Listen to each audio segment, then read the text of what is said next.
So there's a lot of iconic pieces at Mirai that have been, good ideas when I thought about them, and then we made them and it's like, wow, was that a really bad idea? And this is one of the worst good ideas that I've ever had. So Randy collected this 3,000-year-old piece of limber pine that was burnt in a forest fire while he was out gallivanting in the mountains. And he brought it back and he's like, look at this piece of limber pine that I found. Isn't it amazing? And I was like, oh my gosh, that is amazing.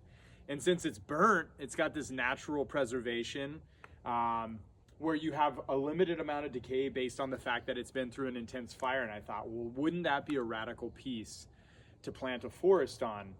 And when I was a kid, my dad took me fishing up in Alaska. And one of the impressions that was left on me from Alaska was the contour of the forests coming down to the water in the bays around Sitka, where we were fishing for king salmon, and how like that contour of those mountains went down and dissipated into this like mirror reflection of these forests. And so early on in Mirai in 2010, when I was just starting to amass stock, I found these Colorado Spruce, which were seedling volunteers at a propagation nursery.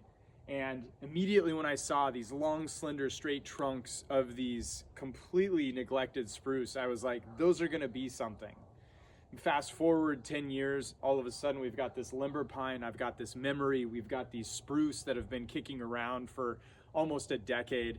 And I started thinking, okay, this could be something really, really special. And so we created the spruce forest with that image. And so we created the spruce forest with that image of Alaska in mind. And over the course of the past 8 years, this forest has been maturing. We've grown it out, we've aged it back, we've grown it out, we've aged it yet again.